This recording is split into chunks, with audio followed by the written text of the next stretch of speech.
Welcome to another episode of the Real Estate Ballers Show. If you're new here, my name is V. Lee. This is the show about sharing real estate knowledge, experience, and real life lessons.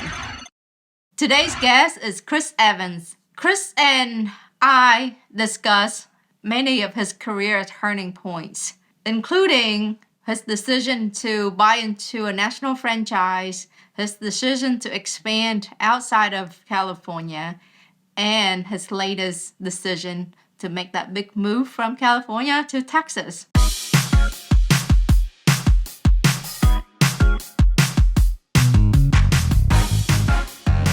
Hi, Chris. Welcome to the Real Estate Baller Show. How are you? Doing good, B. How are you? Pleasure to finally be on your podcast. Yes, we finally get to connect. What an honor. Honor's all mine. You've had a lot of major changes in your life and career lately, but let's start with a quick introduction. So, name is Chris Evans, from California, actually from Los Angeles, not Captain America. So, name and location is all we have in common. He's much more handsome than I am. But originally from Los Angeles, born and bred, SoCal guy, been in the real estate industry, 22 going on 23 years now, both as a real estate broker, owner, real estate investor, escrow owner, and most recently, last 7 or 8 years with homevestors as a franchise owner. Left California a few months ago, have settled in the great state of Texas. Y'all can see I've got a cowboy hat. Welcome to Texas. Trying to fit right in. Yeah, thanks. It's been a great move. So happy to be here. I see a cowboy hat in your background. Did you just buy that or did it come from California? No. I've had that for a while. We're from the foothills of Southern California, so we use those from time to time up there. So it's not completely new to us. But that's something new. I didn't know that California knew anything about cowboy hats and boots there. Well, shoot, you got the John Wayne and Ronald Reagan Ranch, and there's plenty of folks there. A lot of country western music come out of California historically. So it's not generally what you think of with Southern California or Los Angeles, but those good kinds of people around there too. Hey, so you've been around since for 22, 23 years. What was it like in your early days? Just like I was probably similar to everybody. I was going to college, going to school, working 3 jobs. I worked as a retail manager during the day and then busting tables on my lunch break, going to school at night. Just got married, and this will probably date myself, but I was selling a product called Palm Pilots. This is before we all had cell phones. Yeah, and big. Yeah, I ran into a client and kind of asked her what she did, and she gave me some good advice. She said, get into real estate, start buying real estate because you're not making any more of it, and it's always going to go up in value. So that was in 1998. Finished school, moved back to SoCal, got my license, and was doing retail for a little while. Really didn't like that part of the business, but got my brothers together. There's 4 brothers, 2 of whom were general contractors. And we had this great idea of buying houses that needed work and fixing them up using our own company and skills, and then turning and selling them. So that was before HGTV made a career out of those types of TV shows, but we thought we were cutting edge and started doing that back in 2002. Well, you should have pitched it to HGTV. You may have gone down a different path today, huh? Well, we shot a couple of sizzle reels for some companies, but I think we were too boring a group. There wasn't enough edginess, I think, to our group. It's kind of just a boring family group and not enough drama, I think, for television. But yeah, I think you guys probably focus more on the reel than the drama. Yeah, it was kind of funny. Little side note story, if you will. So we were shooting the sizzle reel with the producer. We had a property. They wanted to walk with us, so they mic'd us up and took us into the project. And so we had just bought it. Actually bought it on the MLS, and it was just going to be a rehab. And the producer said to us, "Okay, so we're going to do a haunted house. This one's going to be haunted, so you guys have to pretend like you're walking in for the first time, and then it's haunted." And we were like, kind of looking at her like, "Well, that's not true. So we're not going to be able to pretend." But anyways, yeah, that was early days of the family business. So when you first started there in the LA market, I mean, LA has always been a really high price market, right? Yeah, early on it was still, it's all relative, but it's always been a pretty expensive place to operate and to work. Yeah. What blew my mind away when I talked to people in the LA market was, I mean, we spend what, 20, 10, 5, 10 to buy a house, and you guys got to spend 50 to buy a house. Yeah, I mean, again, it's relative, right? The Yeah. cost of acquisition is quite a bit higher, but I think, the other part of that is the profits and margins are also probably a little bit greater. In fact, they are greater. I mean, I've got some experience in other markets in the country. High risk, high reward. So yeah, I mean, I think, coming from other markets, you look at LA and it's like, everybody thinks the grass is greener, right? Oh, if I could just operate in Texas, or if I could just operate in the West Coast. It's all kind of the same. The model is the same. A lot of the houses we buy are very similar to the ones you're buying in Houston. We're just paying 10 times more for them, I guess, than you guys are. I mean, it blows my mind when I hear people talking in the Midwest or in Texas picking up properties for $20,000 and $30,000. It's like, okay, wow. So you guys were on your own, doing your own thing. Were We you and your were. brother all involved together at the time already? Yeah. So from inception, we actually had five of us. There's now six partners, but we started with five. There were the four brothers, and then our business partner, Scott Mansfield, he was an appraiser, really a brilliant appraiser for 25 years. And so we all got together and just said, we all kind of had day jobs. I was working in the real estate business. Scott was an appraiser. The guys were doing their construction business. And we got together and said, hey, let's start doing this. So how can we find deals? And initially it started, we were searching the MLS. And I don't know, 20 years ago, there was maybe some deals to be had on the MLS, or we were just dumb enough to take those deals. So we bought some deals on the MLS.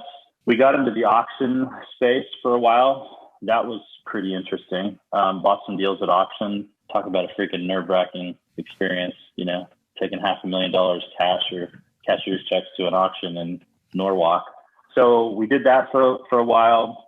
We were doing a little bit of our own direct marketing and buying buying properties from other investors, which, I guess is, you can make a living out of that. I don't know how people do particularly, but the problem we ran into is none of us could leave our day jobs and we could never scale that business. There was never consistency. So we were at the mercy of either, MLS deals that we could beg and plead agents to get to us, or the sort of leftovers that the hedge funds didn't buy at auction. Those are what we were left with. But we really were passionate about it. And, that's what we all wanted to do. So we put our heads down for, 5-6 years. People ask us how we got started. Well, I mean, we begged and we borrowed and paid ridiculous interest rates, to people that would lend us money and take a chance on us. And, hard work, dedication, and commitment to family and brothers, and it ended up paying off for us. So you guys were involved, and then you just did your own thing for a while, and you were fairly successful. But then you made a decision, right? Yeah. So we went through the crash, and we're able to actually do okay. We still bought, we still fixed, we still flipped. Our model was primarily fix and flip. Yeah. And I've listened to some of your podcasts, and I think, there's a lot of wisdom in having a diverse ability to dispose of properties. We were almost exclusively fix and flip. So when the credit market dried up, it was tough, but we put really great products on the market. We priced them right, so on and so forth. But again, it was scale. So we got through the crash, we got through the downturn, and we were really looking for, okay, how are we going to take this business to the next level? We had started our own real estate brokerage. We had 2 offices. We have an escrow company. So we had all of the ancillary parts of the business, but the main problem was being able to feed an appetite, keeping all of our contractors working. We have, 50 something people on staff. So it was really finding consistent deal flow, and that's tough.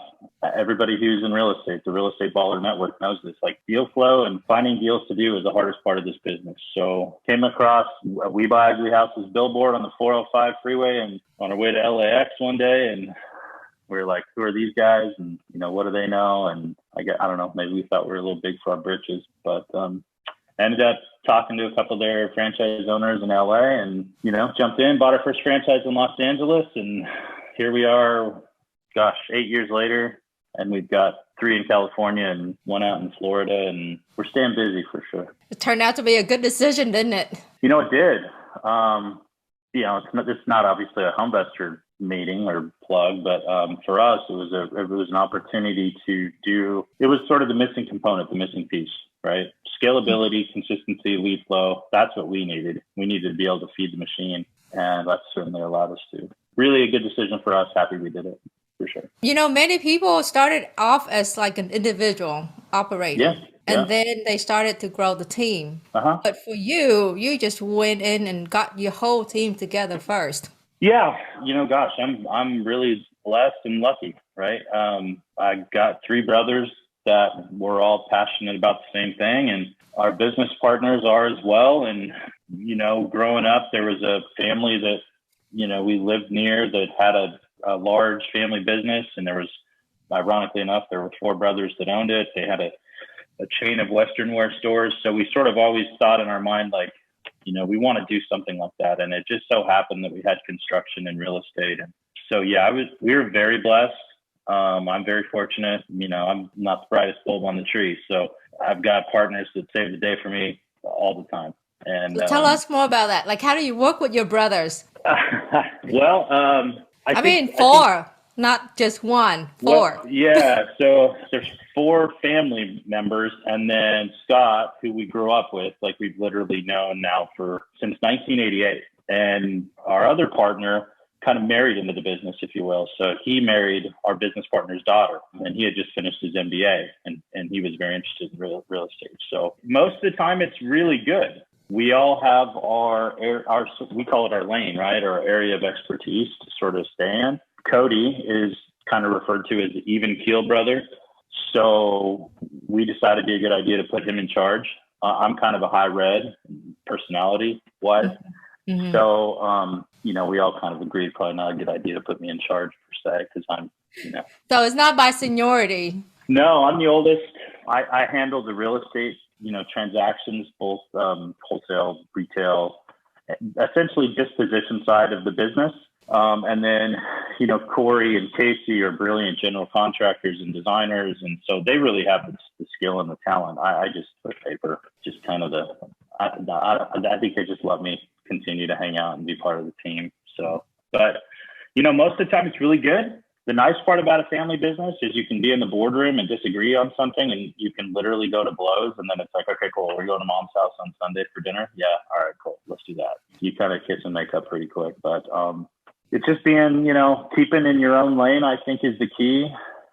Respect with partners, right? I mean, whether they're family or not, respect is really important. But the other part of that, the positive side, and I think this is to your point, I think it's a lot harder for the single operators because there's oftentimes nobody to sort of talk to. And we've always been fortunate to even in our darkest hour, right? Like, oh my gosh, where are we going to come up with the money for this? And we've got properties that aren't moving or whatever. You've got partners there to sort of pick you up and bring you up. So it's a really good operation, a really good group to be involved in. So when you guys, when things are good and on the up and up and everyone's happy, right?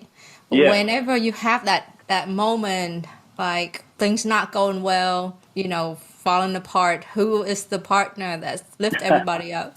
Hey, I love to hear what you guys are doing, what you are using, and what's working for you. So drop a comment below. Let us hear about it. That's generally Cody. He's pretty even keel. Cody and Corey are pretty even keel. I'm kind of the loudmouth, always have been. And Casey's pretty quiet. So I'd say, the two middle brothers are usually the ones to sort of keep us balanced. And that, that goes all the way back to when we started. We were doing all the work ourselves. So we were buying these houses, working our day jobs, raising families. We all had young kids at the time. We'd finish work and then we'd meet up at the house and, do the demo ourselves. All the work. So, we'd get home sometimes 3, 4 in the morning and then turn, rinse and repeat and go back to our regular jobs. But we loved it and we didn't really know what it was. Nobody really taught us about real estate or anything. It was just sort of like, hey, this seems conceptually like a really good idea. So we probably ought to figure it out. And we did. A lot of late nights, a lot of hard work. But, 20 years later, fruits of your labor, if you will, really paid off. Something else too, though, Chris, is, okay, you brother can get along real well. What about the spouses too, right? Because all of you guys are married. So, the challenge that I've seen, I try to work with my family member And Yeah. sometimes it's not us, it's the spouse. Like, why are you working so hard? I've signed an NDA with all of the spouses to do this show with you. So the answer I'm supposed to give is they always all get along and sing in harmony. No, I'm just kidding. Yeah, I mean, look, sure, there's probably been times where one or the other spouses or, it's usually us. We're the dingbats. The boys are always the dingbats. I have all daughters, and I that's my message to my daughters is like, good luck, because guys we're ding dongs.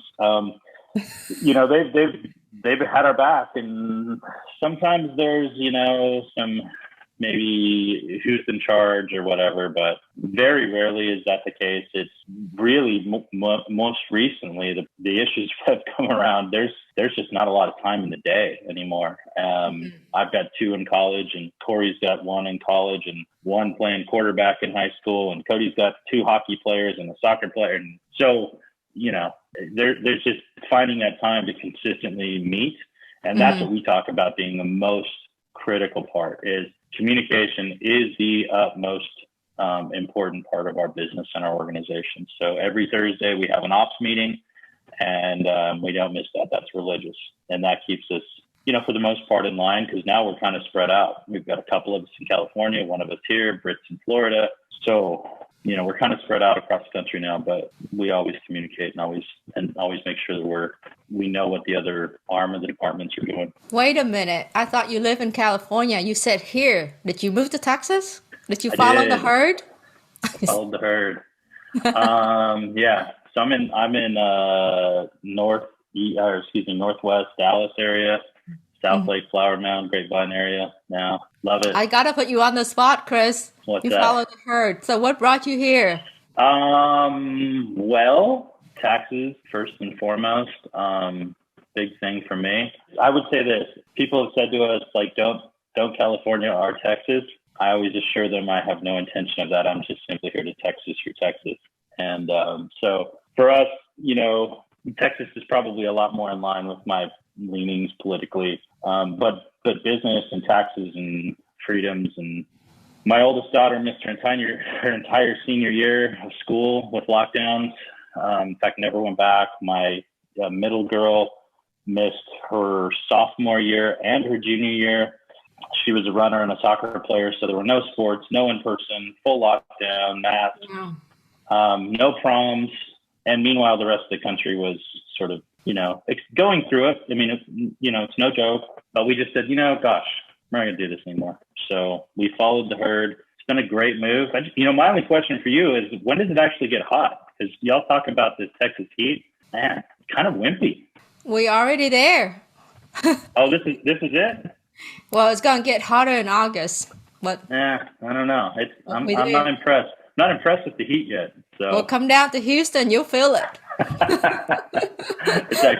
It actually is pretty warm, but yeah. So you having footprint in multiple market, and I interviewed another guest earlier this week or last week. He lives in California, but he does not invest in California because of the affordability, right? So he invests elsewhere. And you doing something, you invested in California. You still are buying in California, right?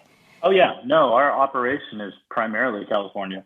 I'll answer the question 2 ways. Yes, we're invested in different parts of the country for different reasons. We went to Florida to buy rentals. There's some states that are incredibly restrictive in terms of, rent control and eviction requirements, so on and so forth. If you talk to investors in LA, they'll get excited at a 4% cap rate or a 5% cap rate. And that's just never made sense to me, with the risk of, rent control in certain areas, not being able to even increase your pricing. And then, we own a house that we haven't been able to get a tenant out of now for 4 years. And I heard that it just got extended again, right, to June? Well, the moratorium's been lifted from a state position, but then you get into county by county stuff. And so for us, it just never made a lot of sense. To build a rental portfolio, unless you're talking multifamily units, which, good luck touching anything under, $7-8 million. You'd have to spend $600,000 or $700,000 on a single family, and then hope to get $3,400 a month out of that, which, in some cases still is semi-profitable. But I'd come and listen to guys and gals like you talk, you guys are killing it down in Texas. And I'm like, we bought a house for $80,000 and rented it for, $1,200. I'm like, what the heck sense does that make to do that in California?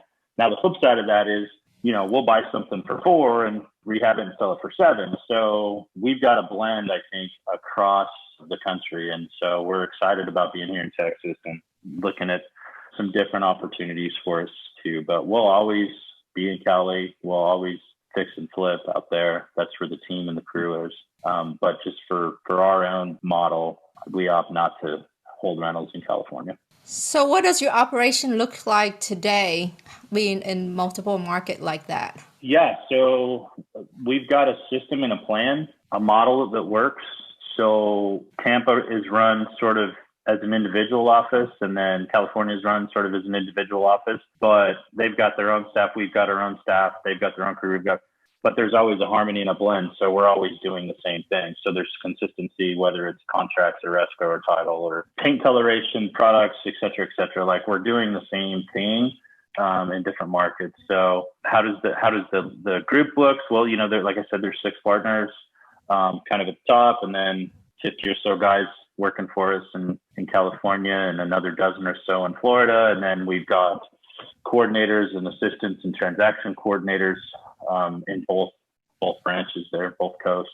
And again, those people work together too. So we all use the same sort of blueprint, whether it's anything office or structure wise or valuation wise, we're using the same sort of principles and plan. And that makes it easy, right? So there's no guess. So, Tampa could come and plug and play right into LA and we're doing the same thing, and vice versa. I mean, you realize how impactful that statement is? Like, okay, so you what you just said was, I'm using the same business model, whether it's California, Texas, or Florida. Yeah. It worked anywhere. Yeah, it does. And again, I mean, simplify it for me. Not, it's just easier that way.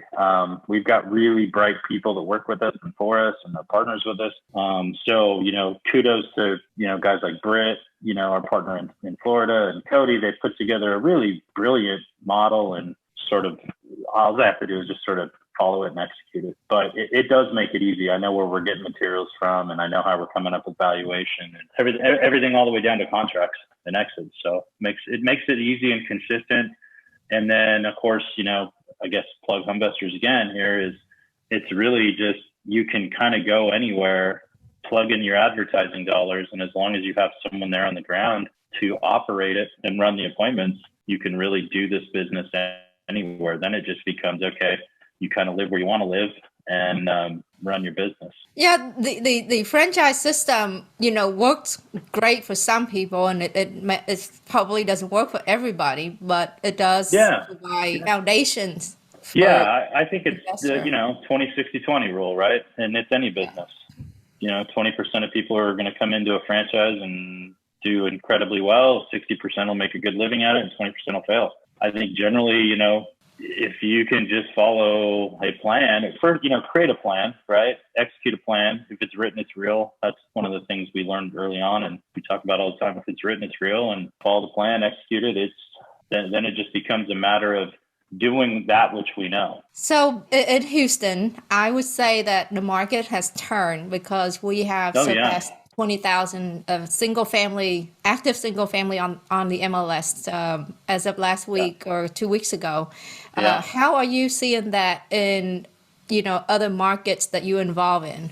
Yeah, you and I were probably at the same conference a couple 7-8 weeks ago, Dallas, I guess.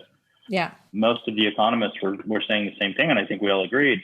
Shortage, of housing. There's this big demand. I'm a little bit, so this is kind of funny side story. Both Scott and I are the elder statesmen of the team, and so he's been through 3 corrections as an appraiser. I've been through 2. Mm-hmm. And so the younger guys kind of make fun of us and call us Chicken Little, right? We're always waiting for the sky to fall. Yeah. There's one thing I know about real estate in the market, right? It's a cycle, and that cycle is probably exponentially magnified in higher price markets, LA, California, right? Yeah. I remember before the market crash, the last one, everybody was saying the same stuff. right? It's never going to go down. It's not going to happen. Look at all the, builders, blah, blah, blah. Everything is great. Here's the one thing I know. It's always going to go down, and it's always going to come back up. And everybody says it's never going to be as bad as the last time. And they're right. It's probably going to be worse because it has a farther shell to drop. And then there's, same people are going to say, well, it's never going to get as good. And they're right, because it's going to get even better. So I was sort of saying this for a while. I was saying, gosh, you look at affordability indexes in San Francisco, Los Angeles. I mean, San Francisco right now is one of the largest exoduses of any major city in the United States, right? And there's a reason for that. Affordability index was 13, 14%, meaning 13% of the people that actually live in that city could afford to live in that city. Los Angeles, same thing. I think it was at like 21% or 22%. So, you're selling properties for $700,000, $800,000, $900,000 to buyers who have decent paying jobs, $80,000, $90,000 a year jobs. But when you look at that, you're realizing that that's 56, 57, 58% of their income is going towards their mortgage. So they're married to that house. Now there is, and there will continue to be, it looks like, demand for that. But as rates continue to go up, particularly in those high price markets, every half point or point really has an impact on their monthly payment. Right. And so I was saying, gosh, we should probably be watching this. To your point, what we've seen lately is within maybe the last 35 days, 45 days, kind of the last hurrah is what I'm calling it. People are going, oh no, something's happening. I better rush to throw my house on the market. But they still have that seller mindset of, well, what was the last highest comp? Let me list my house over that. And so we had more inventory sitting on the market. You're starting now to see, you just log into the MLS and the markets I'm in, you're starting to see 20 and 30, 40% of those listings with red arrows connected to them, meaning they're dropping prices. Yep. So we're still moving stuff. It's just the new, I hate to use that term because the new norm. But I think it is sort of the new norm in real estate is like, look, the days of hitting enter on your computer and 12 offers, all cash, are over. So we're probably, you've got to get used to 30, 45 days on market, maybe 60 days on market. Our policy is we're still buying and we're going to continue. In fact, truth be told, this is what we've been waiting for. And I think the really savvy, smart investors should have this belief. This is what we've been waiting for. There's an opportunity now to where it's almost an even playing field, right? Like you go on an appointment, the answer isn't, well, I can put my house in the MLS tomorrow and sell it for $100,000 more than you're offering me. Now it's, look, let's figure out a number that makes sense for both buyer and seller. I've got to buy it projecting probably flat to slightly down, at least in the next 90 to 120 days. But I still believe if you put a great product on the MLS, if you're fixing and flipping, if you put a great product on, you rehab it right, you price it right, that product's going to move. Those of us that have been sort of putting cash away, ready to buy rentals and, really ready to get into a market that is trending down, I think we're right at the start of that. And, I'm not saying I'm any smarter than an economist. And I think we're one of us is going to be right, but I'm a little bit more bearish on a couple of years. So I think be prepared for it, be ready for it, and just be mindful of inventory and days on market. Yeah, I think in the past 2 years, it was hard to buy a rental in some market because the rent just has not caught up to the appreciation yet. Yeah. And and I agree. I think the last couple of years, everybody's an investor, right? Because if you could get your hands on an asset, all you had to do was paint it. I mean, I'm being facetious, right? But, so sort of everybody became an expert, just like prior to the last market correction. I think that it's really a passion and art and a craft for, right? You got to love real estate. This is it. You got to live it, breathe it.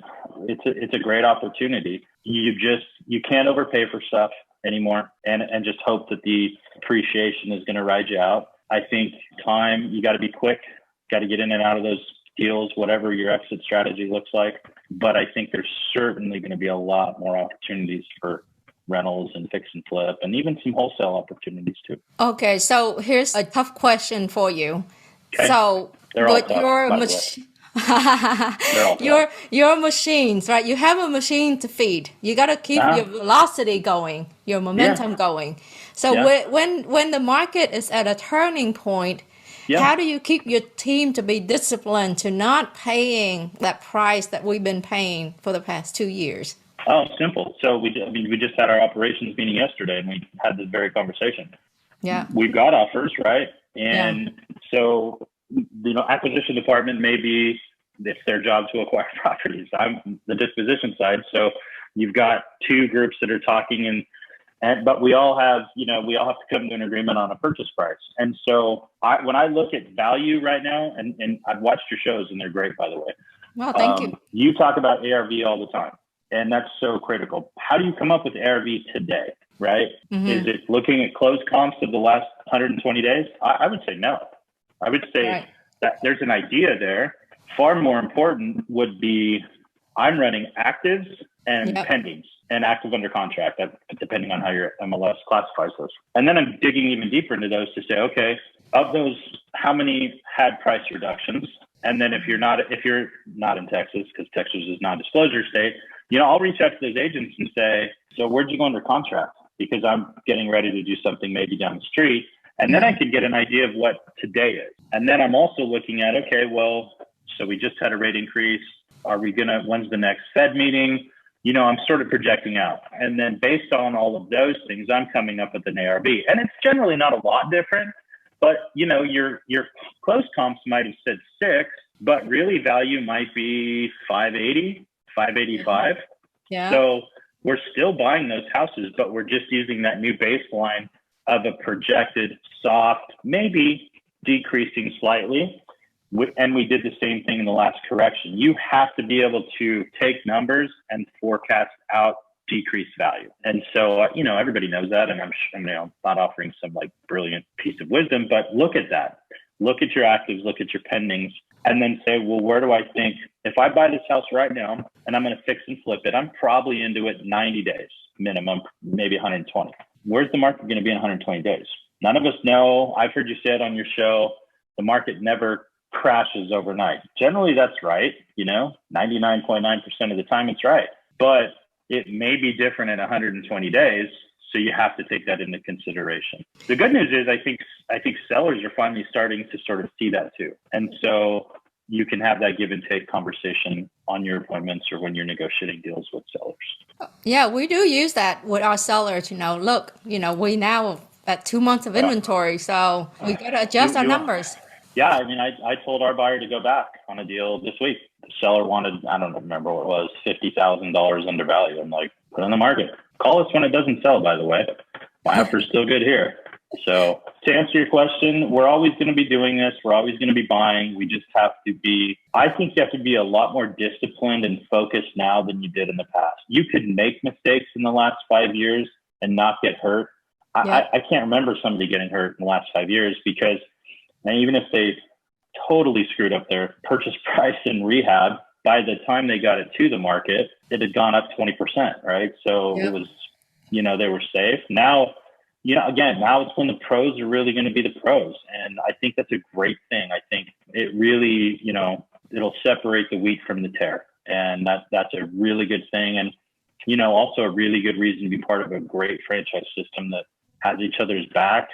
And I can go to people like you and like Eddie Gantz and like just these brilliant people that have, know a lot more than I do and say, what are y'all doing? Like, help me out. And what do you think? Or what do you see? So, and, we have great podcasts like this too, and just fortunate to be involved. There's a lot of good information and good people out there. Just make sure that you listen to the right advice. It's so funny. Like you said, like when we first started, people always ask me like, why would you buy a franchise? Like when I started and when we would go to like, there was really not investor meetings at the time. Mm-hmm. But like I'd go to the auction, I can tell you one thing that the other investors weren't going to do at the auction. They were going to sit down and be like, Chris, let me tell you everything you need to know. This is where I think you probably got to buy the house at. This is probably what the value is. They'd just as soon, club me over the head and wish me dead than help me out. So the fact that we have groups like this and we have these network meetings, and gosh, how lucky we all are to be a part of that group and other groups and lending organizations and lending groups. It's just really a good thing. Yes, we are in a very good position now. So you are currently living in 3 markets. Do you have plan to expand into other markets? I don't know. Probably not. I think the plate's pretty full at the moment. Ask me that maybe in a year. I don't know. We might see. But I think the plan is not necessarily more expansion. It's just continuing to hone what we have and making sure that what we're doing is the best that it can be. Because we're very lucky, very blessed, and we have great operations. So I don't know that we need to get any bigger. Bigger is not always better, but we'll always look at opportunities, and if they're there, and they're right, we'll take them. Okay, so as we are wrapping up here, what is the one thing people might be surprised to learn about you?